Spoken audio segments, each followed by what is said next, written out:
how does one of the greatest philosophers in history, a man who literally wrote the book on self-control and virtue, end up fathering one of the most depraved tyrants the world has ever seen? Well, that's the story of Marcus Aurelius, the philosopher emperor of Rome, and his son Commodus. It's a question that's been nagging historians for centuries, so let's get into it.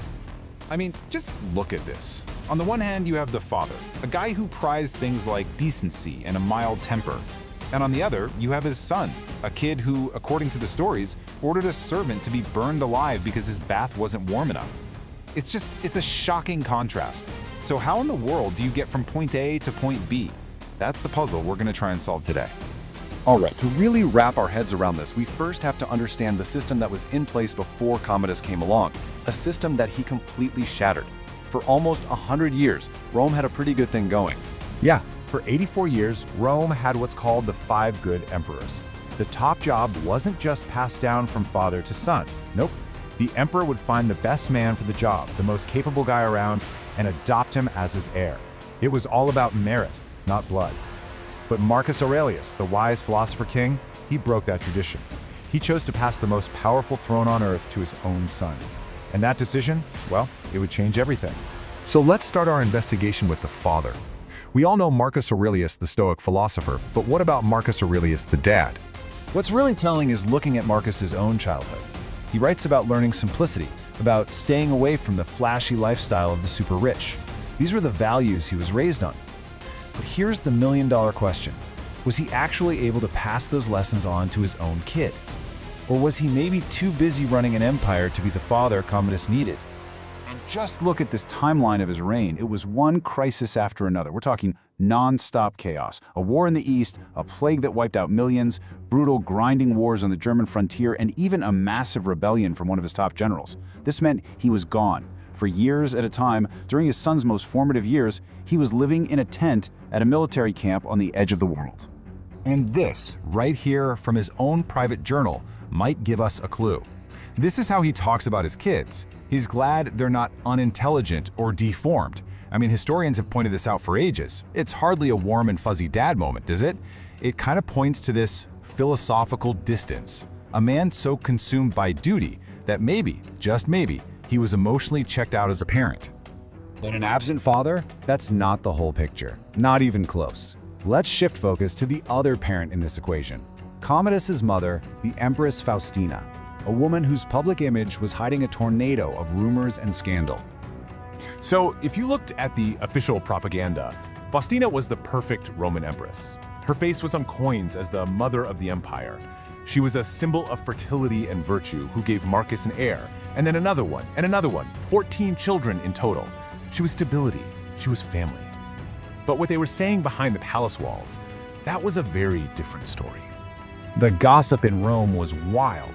People whispered about secret parties, affairs with gladiators, and then there was the most explosive rumor of all, that Commodus wasn't even the philosopher's son, that his real father was a gladiator. Now, we'll never know if these stories are true or just political smears, but imagine being young Commodus, growing up hearing those whispers about your own mother. That's the kind of toxic air you're breathing every single day. So you have to ask yourself, why would Marcus, the man of virtue, put up with any of this? Well, this supposed quote gives us a chillingly practical answer. He basically said, if I divorce her, I have to give back her dowry. And her dowry? It was the Roman Empire. Getting rid of her would have meant civil war.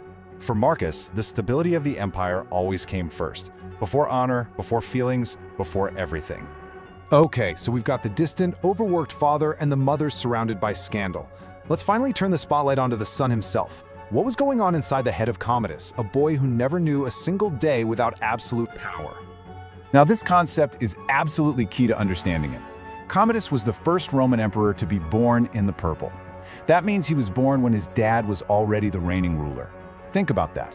From the moment he took his first breath, he was royalty. He never had to earn it or fight for it. Power was his birthright. And that creates a level of entitlement that is just off the charts.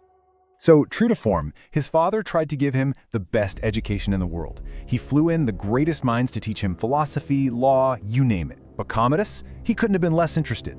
He wanted the roar of the crowd, the thrill of the arena, not boring old books. He chose spectacle over substance every single time. And this is where that entitlement starts to look a lot like pure evil. This story is just terrifying. At only 12 years old, over something as small as his bath being too cold, his first impulse is to have a man burned alive. And the scariest part? He had the power to make it happen. There was no one to tell him no. So what do you get when you take an entitled, cruel young man who despises everything his father stands for, and then you give him unlimited power and a really good reason to be scared? You get the final, monstrous transformation. The second his father dies on the frontier, 18-year-old Commodus is in charge. What's his first move? He ditches the war, tells his dad's old, experienced generals to get lost, and races back to Rome to party. Then, bam. Just 2 years in, his own sister tries to have him murdered. And that event, it just flips a switch in his brain. The would-be assassin apparently shouted that the Senate sent him, and from that day on, Commodus was convinced they were all out to get him. His growing paranoia just drove him further and further away from actually ruling, and deeper into his obsession, the gladiator arena. For a Roman noble, the emperor fighting in the sand like a common slave was the ultimate humiliation for the office. Commodus did it, they say, 735 times. It was a complete and total degradation of his position. His ego just went completely supernova. He wasn't the first citizen of Rome anymore. He was a literal god on earth. He started dressing up as Hercules, walking around with a lion skin and a club. He had gone from being a public servant to a deity that demanded worship. And then came the grand finale of his madness. It wasn't enough to rule the greatest city in the world. He had to own it. He officially erased 1,000 years of history and renamed Rome after himself. It is maybe the most narcissistic act in the history of the world. So, you look at all this and you just have to ask, how did it go so catastrophically wrong? And the truth is, there's no easy single answer. This wasn't one person's fault. It was a perfect storm of personal, parental, and political failure.